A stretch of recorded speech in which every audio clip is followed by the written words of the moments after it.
Hello everyone, very very good afternoon. कैसे हो? Hope करता हूँ आप सब लोग अच्छे ही होंगे। सो फ्रेंड्स, जीके जीएस की स्पेशल क्लास में आप सभी लोगों का बहुत बहुत स्वागत है। आज की इस वीडियो में जीके जीएस का टेस्ट लूंगा, special UP BEd entrance exam 2025 के लिए। फ्रेंड्स, इस वीडियो में जो टोटल आपके क्वेश्चन होंगे वो होंगे 50। अगर आप लोग 50 में से 20 से 25 प्रश्न सही कर लेते हैं तो आपकी जीके जीएस की तैयारी बहुत अच्छी है। तो चलिए वीडियो स्टार्ट करते हैं। अगर आप लोगों को बीएड कम फीस में करना है तो आप हमारे कॉलेज से बीएड कर सकते हैं।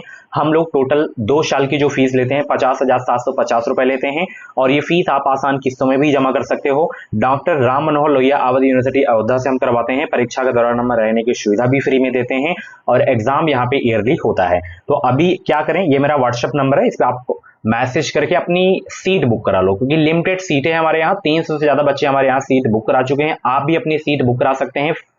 सीट बुकिंग का जो चार्ज है निःशुल्क है, और अगर आप लोगों को हमसे मिलना है तो ये प्रयागराज में हमारी ऑफिस है, आप मिल भी सकते हैं। ओके, और अभी भी अगर आपकी तैयारी सही नहीं हुई है तो आप ये मेरी नोट्स ले सकते हैं।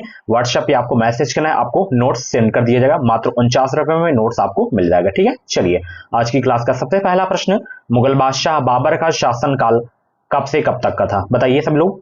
गुड आफ्टरनून सभी को। वीडियो को लाइक करके शेयर कर दो सब लोग। 150 लाइक इस वीडियो में हो जानी चाहिए। होप करता हूं इस टारगेट को आप कंप्लीट कर देंगे। मुगल बादशाह बाबर का शासनकाल कब से कब था? 1527 से 1530, या 1530 से 1540, या 1556 से 1605, या 1605 से 1627? यहाँ पे ज्यादा लोग फर्स्ट ऑप्शन जो है सिलेक्ट कर रहे हैं, उनका आंसर बिल्कुल सही हो जाएगा। जो बाबर का शासनकाल था 1527 से 1530 तक था। ठीक है, चलिए अगला प्रश्न यहाँ पे देख सकते हो, बहुत इंपॉर्टेंट क्वेश्चन आपके एग्जाम के लिए। भारतीय राष्ट्रीय कांग्रेस के प्रथम सत्र की अध्यक्षता किसके द्वारा की गई थी? एयो होम, दादा भाई नौरोजी, डब्ल्यू सी बनर्जी, या जॉर्जियोल? और भारतीय राष्ट्रीय कांग्रेस की स्थापना कब हुई थी? ये क्वेश्चन बहुत पूछा जाता है, 1885 में। ठीक है, और एक क्वेश्चन और पूछा जाता है कि भारतीय राष्ट्रीय कांग्रेस के प्रथम मुस्लिम अध्यक्ष कौन थे? बदरुद्दीन तैयबजी थे। और जॉर्जियोल प्रथम भारतीय राष्ट्रीय कांग्रेस के अंग्रेज अध्यक्ष थे। तो यहाँ पे भारतीय राष्ट्रीय कांग्रेस के प्रथम सत्र की अध्यक्षता किसके द्वारा की गई थी? W C Banerjee. और संस्थापक कौन थे? A O Hume. ठीक है, पहला ऑप्शन बिल्कुल करेक्ट हो जाएगा। भारत की सबसे पुरानी पत्रिका कौन सी थी? बताइए सब लोग। भारत की सबसे पुरानी पत्रिका कौन सी है? Wonders, digest, Calcutta review, Kadambini, India today?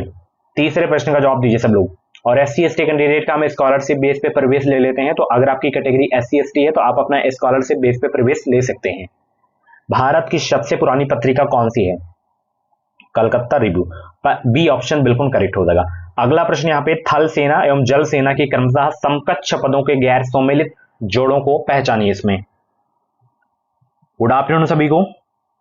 और भी क्लासेस आपको प्लेलिस्ट में मिल जाएंगी, तो आप प्लेलिस्ट चेक कर सकते हैं।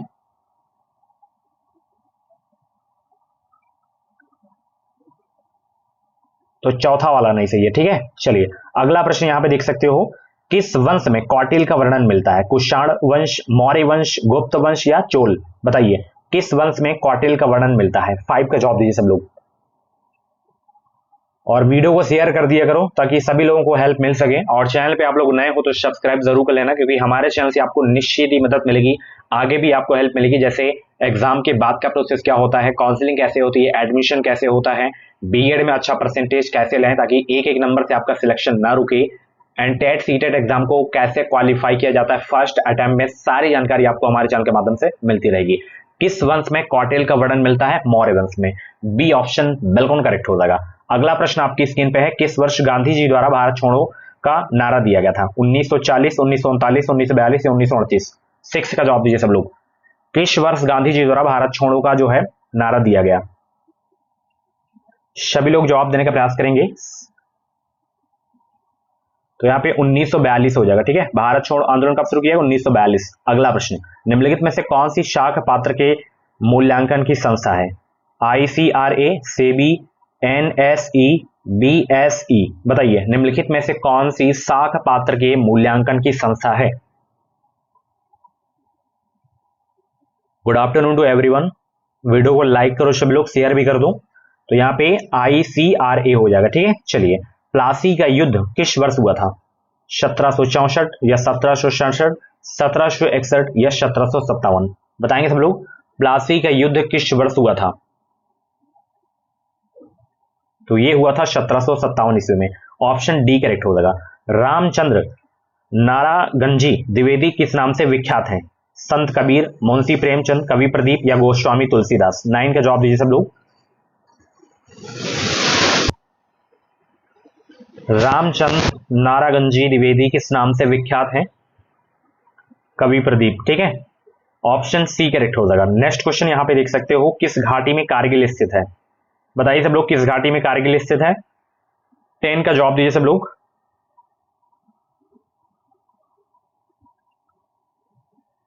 तो यहां पे सुरु घाटी हो जाएगा। ठीक है, ऑप्शन बी वाला बिल्कुल करेक्ट हो जाएगा। लोकसभा के सभापति को किसके द्वारा हटाया जा सकता है? राष्ट्रपति द्वारा, लोकसभा के बहुसंख्यक सदस्यों द्वारा, प्रधानमंत्री द्वारा, संसद के दोनों सदनों के सदस्यों के द्वारा? बताइए, लोकसभा के सभापति को किसके द्वारा हटाया जा सकता है? 11 का जो भी राइट आंसर हो कमेंट बॉक्स में छापेंगे सब लोग।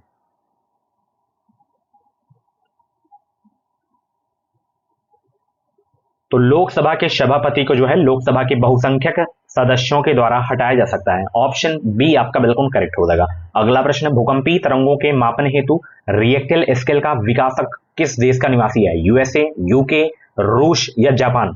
12 का राइट आंसर देने का प्रयास करेंगे सब लोग। भूकंपीय तरंगों के मापन हेतु रिएक्टर स्केल का विकासक किस देश का निवासी है? यूएसए हो जाएगा। पहला ऑप्शन बिल्कुल करेक्ट होगा। उत्तर प्रदेश का राजकीय पक्षी जो है कौन है? बताइए। यूपी जीके से भी आपके एग्जाम में क्वेश्चन आएंगे, 4-5 क्वेश्चन। सभी लोग जवाब दीजिए, उत्तर प्रदेश का राजकीय पक्षी कौन है? सारस। ठीक है, पहला ऑप्शन बिल्कुल करेक्ट हो जाएगा। और उत्तर प्रदेश का राजकीय वृक्ष कौन सा है? राजकीय वृक्ष Ashok. Very good. Next question, और उत्तर प्रदेश का राजकीय पशु कौन सा है? राजकीय पशु बताइए कौन सा है? बारहसिंगा। उत्तर प्रदेश का राजकीय पुष्प कौन सा है? प्लास। Very good, well done. चलिए अगला प्रश्न, राजा रेड्डी एवं राधा रेड्डी किस नृत्य कला शैली से संबंधित हैं? कुचिपुड़ी, कथक, मणिपुरी, भरतनाट्यम? राजा रेड्डी एवं राधा रेड्डी किस नृत्य कला शैली से संबंधित हैं? 14 का करेक्ट आंसर क्या होगा?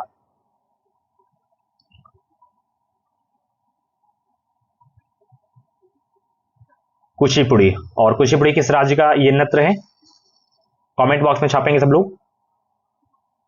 कुचिपुड़ी कहां का है? आंध्र प्रदेश या कर्नाटक कहां का है? कमेंट बॉक्स में छापेंगे सब लोग। अंटार्कटिका की खोज किसके द्वारा की गई थी? बताइए।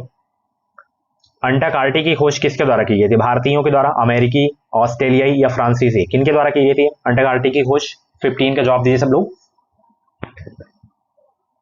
कुचिपुड़ी, आंध्र प्रदेश। Well done. चलिए आपकी तैयारी ठीक ठाक हो गई है, अब आप मेरे प्रश्नों का जो है जवाब दे देते हैं। तो यहाँ पे अमेरिकी के द्वारा खोज की गई थी अंटार्कटिका की। ठीक है, चलिए कीवीज की भूमि किसे कहा जाता है? West Indies, Australia, England, New Zealand? Kiwis की भूमि किसे कहा जाता है? 16 का जवाब देने का प्रयास करेंगे। इसके बाद क्लास जो होगी शाम को 6:45 पे होगी, मैराथन क्लास होगी, जुड़ना मत बोलना। कीवीज की भूमि किसे कहा जाता है? न्यूजीलैंड को कहा जाता है। डी ऑप्शन बिल्कुल करेक्ट हो जाएगा। अगला प्रश्न आपकी स्क्रीन पे है, नूनमती क्या है? बताइए। अणुभट्टी है, सेना ब्रिगेड या स्पेस शटल, तेल शोधन? क्या है नूनमती? बताइए सब लोग। 17 का करेक्ट आंसर क्या हो जाएगा? नूनमती एक तेल शोधन है। ठीक है, डी ऑप्शन बिल्कुल करेक्ट होगा। महात्मा ज्योतिबा फुले का वास्तविक नाम क्या था? ज्योतिराव, गोविंद राव, ज्योतिराव महेंद्र राव, ज्योतिराव सुरेश राव, ज्योतिराव विजय राव? 18 का जवाब दीजिए सब लोग। महात्मा ज्योतिबा फुले का वास्तविक नाम क्या था?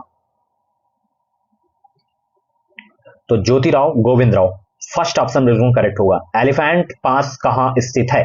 पाकिस्तान, श्रीलंका, चीन, भारत? बताइए, एलिफेंट पास कहां स्थित है? यह है श्रीलंका में। ऑप्शन बी आपका बिल्कुल करेक्ट हो जाएगा। भारत के राष्ट्रीय ध्वज में सफेद पट्टी किसके द्वारा जोड़ी गई थी? पंडित मोतीलाल नेहरू, जवाहरलाल नेहरू, महात्मा गांधी, रविन्द्रनाथ टैगोर? 20 का जवाब दीजिए। भारत के राष्ट्रीय ध्वज में सफेद पट्टी किसके द्वारा जोड़ी गई थी? महात्मा गांधी के द्वारा जोड़ी गई थी। ऑप्शन सी करेक्ट हो जाएगा। अगला प्रश्न है, राष्ट्रीय पशु के रूप में चीता को किस वर्ष अपनाया गया था? 1972, 1982, 1968 या 1970? 21 का जवाब दीजिए सब लोग। राष्ट्रीय पशु के रूप में चीता को किस वर्ष अपनाया गया?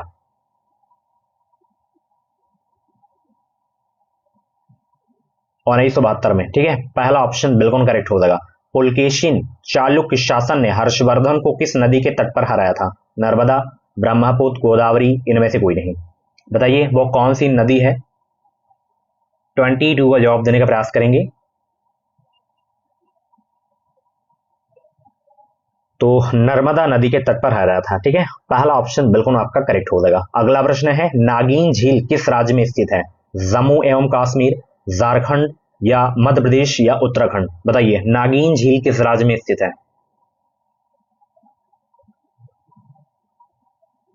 ये है जम्मू एवं कश्मीर में, ठीक है।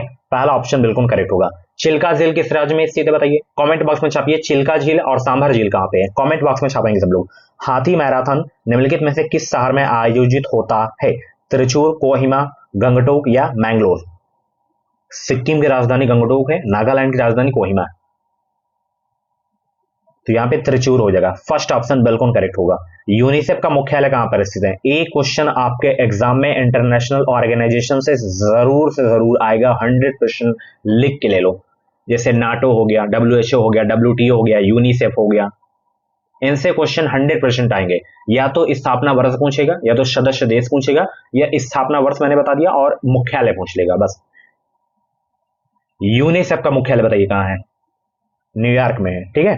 और WTO WHO का पूछे तो जेनेवा। चलिए, फ्रांस में स्थित राइन घाटी किस खनिज पदार्थ के लिए जानी जाती है? बॉक्साइट, निकिल, तांबा, जस्ता? फ्रांस में स्थित राइन घाटी किस खनिज पदार्थ के लिए जानी जाती है? 26 का जवाब दीजिए सब लोग। बहुत अच्छे, सभी को गुड आफ्टरनून। आप लोग वीडियो को लाइक नहीं कर रहे हो, हजारों लोग क्लास को देखते हो और 100 लाइक भी वीडियो में नहीं हो पाती है, ऐसा क्यों करते हो आप लोग? तो फटाफट लाइक कर दो सब लोग। लाइक करने से कुछ नहीं, मोटिवेशन आता है। इतनी मैं आप लोगों के लिए मेहनत करता हूँ, बेस्ट कंटेंट देने की कोशिश करता हूँ डेली। तो एक लाइक तो बनता है ना। जैसे ही क्लास स्टार्ट हो तुरंत लाइक कर दिया करो, बार बार कहने से क्लास डिस्टर्ब होती है। फ्रांस में स्थित राइन घाटी किस खनिज पदार्थ के लिए जानी जाती है? ये जानी जाती है बॉक्साइट के लिए, ठीक है। पहला ऑप्शन बिल्कुल करेक्ट होगा। ब्रह्मपुत्र नदी भारतवर्ष में किस नाम से प्रवेश करती है? मानस, दिहांग, धांससी या तांग्स हो? क्या होगा? 27 का करेक्ट आंसर क्या होगा?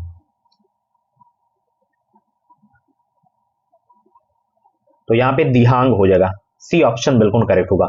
विलियम्स बहनें निम्नलिखित खेल के लिए जानी जाती हैं? बैडमिंटन, टेनिस, टेबल टेनिस, इनमें से कोई नहीं। विलियम्स बहनें निम्नलिखित खेल के लिए जानी जाती हैं?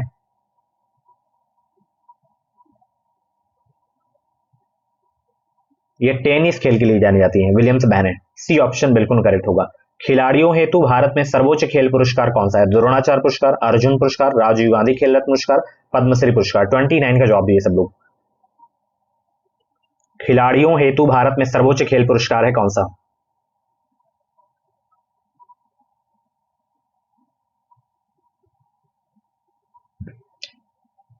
राजीव गांधी खेल रत्न पुरस्कार हो जाएगा 29 का। सी ऑप्शन बिल्कुल करेक्ट होगा। रियाल इसकी मुद्रा है, किस देश की मुद्रा है? सऊदी अरब, अफगानिस्तान, बांग्लादेश, मलेशिया?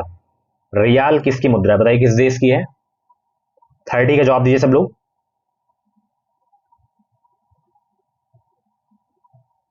तो ये सऊदी अरब की, ठीक है। पहला ऑप्शन बिल्कुल करेक्ट होगा। उत्तर प्रदेश की 12वीं पंचवर्षीय योजना है तो विकास दर लक्षित है कितने परसेंट? 7.45%, 6.5%, 8.2%, 8.5%? बताइए।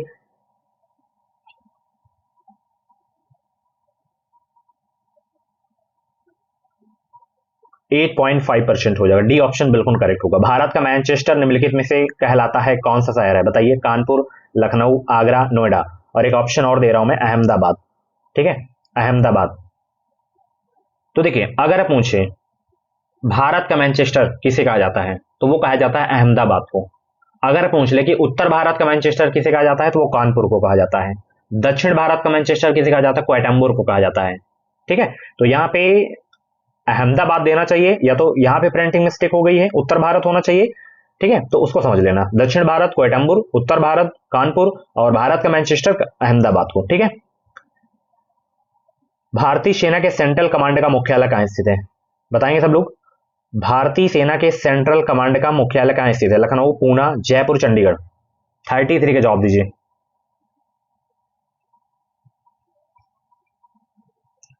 भारतीय सेना के सेंट्रल कमांड का मुख्यालय कहाँ है? लखनऊ में है। पहला ऑप्शन बिल्कुल करेक्ट होगा। भाखड़ा नागल बांध किस नदी के ऊपर बना है? कोसी नदी, ब्यास नदी, झेलम नदी, सतलज नदी। जैसे हीराकुंड महानदी पर बना है ना, तो वैसे भाखड़ा नागल बांध जो आपका है सतलज नदी के ऊपर बना है। ठीक है, डी ऑप्शन बिल्कुल करेक्ट हो जाएगा। गांधी जी का जो है दांडी मार्च कहां से प्रारंभ हुआ था? बारदोली, सूरत, बंबई या अहमदाबाद?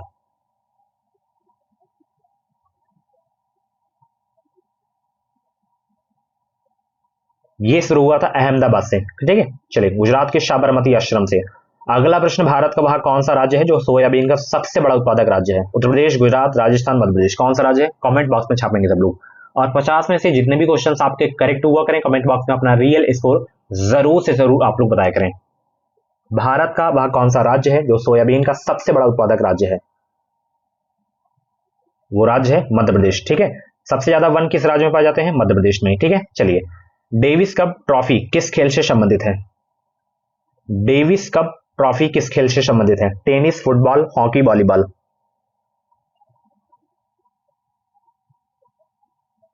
डेविस कप ट्रॉफी किस खेल से संबंधित है? टेनिस से है। पहला ऑप्शन बिल्कुल करेक्ट होगा। नोबेल पुरस्कार प्रथम भारतीय को किस विषय में मिला था? साहित्य, भौतिक शास्त्र, अर्थशास्त्र, शांति। नोबेल पुरस्कार प्रथम भारतीयों को किस विषय में मिला था? साहित्य के क्षेत्र में। ठीक है, चलिए, अगला प्रश्न, हमारे राष्ट्रीय कैलेंडर का जो है प्रथम मास कौन सा है? जो हिंदी कैलेंडर होता है ना, उसमें फर्स्ट मंथ जो आपका होता है वो कौन सा होता है? चैत्र होता है। जैसे इंग्लिश में आपका जैन आपका फर्स्ट होता है। ठीक है, चलिए, संयुक्त राज्य अमेरिका का राष्ट्रीय खेल है फुटबॉल, वॉलीबॉल, रग्बी, बेसबॉल। संयुक्त राज्य अमेरिका का राष्ट्रीय खेल कौन सा है?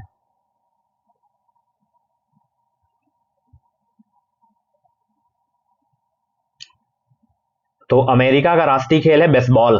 ठीक है, ध्यान रखना। भारत का राष्ट्रीय खेल कौन सा है? हॉकी। पाकिस्तान का भी याद रखना। ठीक है, हॉकी है उसका भी। चलिए, और भारत का राष्ट्रीय पशु कौन सा है? गाय, चीता, बाघ, हाथी।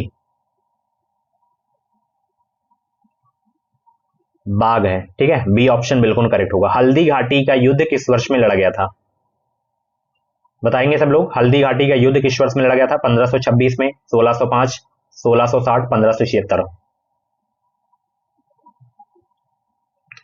तो हल्दी घाटी का युद्ध जो लड़ा गया था 1576 में लड़ा गया था। बी ऑप्शन बिल्कुल करेक्ट होगा। जलियांवाला बाग में गोली मारने के आदेश इन्होंने दिया, किन्होंने दिया बताइए? कौन दिया था जलियांवाला बाग में गोली चलाने का आदेश? Lord Simon Rowlatt, Curzon Dyer. तो वो था जनरल डायर। 43 का करेक्ट आंसर सी ऑप्शन हो जाएगा। ठीक है, अगला प्रश्न आपकी स्क्रीन पे आ गया है। राज्यसभा में भारत का राष्ट्रपति कितने सदस्य मनोनीत कर सकता है? 2, 10, 8, 12। कितने सदस्य मनोनीत कर सकते हैं राष्ट्रपति बताइए? 44 को जवाब दीजिए। और अभी भी वीडियो की लाइक की संख्या बहुत ही है, तो फटाफट आप सभी लोग लाइक कर दो वीडियो को।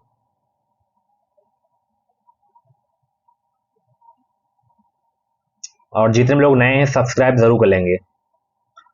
राज्यसभा में भारत के जो राष्ट्रपति होते हैं वो 12 सदस्यों को जो है मनोनीत कर सकते हैं। डी ऑप्शन बिल्कुल करेक्ट होगा। आमतौर पर किसे लौह पुरुष के नाम से जाना जाता है? सरदार वल्लभ भाई पटेल, विट्ठल भाई पटेल, बाल गंगाधर तिलक, विपिन चंद्र पाल। 45 को जवाब दीजिए।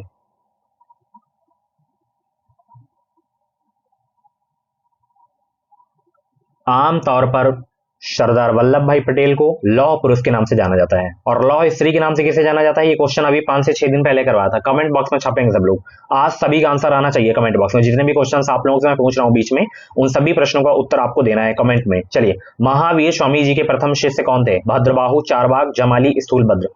और ये जैन धर्म के 24वें और अंतिम तीर्थंकर थे। इनके बचपन का नाम वर्धमान था। 46 का करेक्ट आंसर क्या होगा?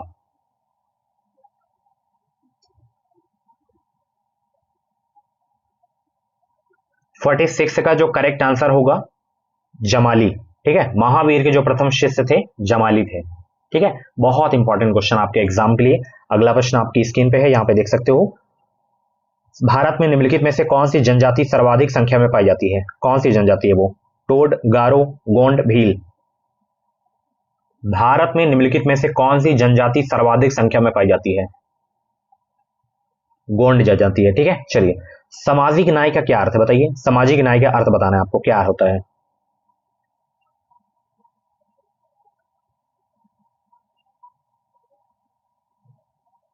सामाजिक न्याय का क्या अर्थ है? जाति, नस्ल, रंग और लिंग आधारित सभी प्रकार का भेदभाव दूर होना चाहिए, यही होता है सामाजिक न्याय का अर्थ। संविधान की 8वीं अनुसूची किससे संबंधित है? प्रादेशिक भाषाओं की सूची से, मूलभूत अधिकारों से, राज्य की नीति निर्देशक सिद्धांत से, उपरोक्त सभी। 49 का जवाब दीजिए।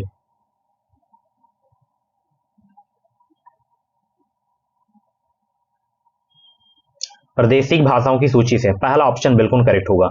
मध्यकालीन भारत में पहली बार स्थायी सेना की शुरुआत किसने की? अलाउद्दीन खिलजी, बलबन, फिरोज शाह तुगलक, इल्तुतमिश।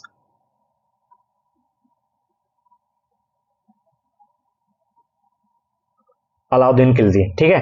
सो फ्रेंड्स, ये थी आज की जो है जीके जीएस की क्लास। कैसी रही क्लास कमेंट बॉक्स में फीडबैक जरूर देना।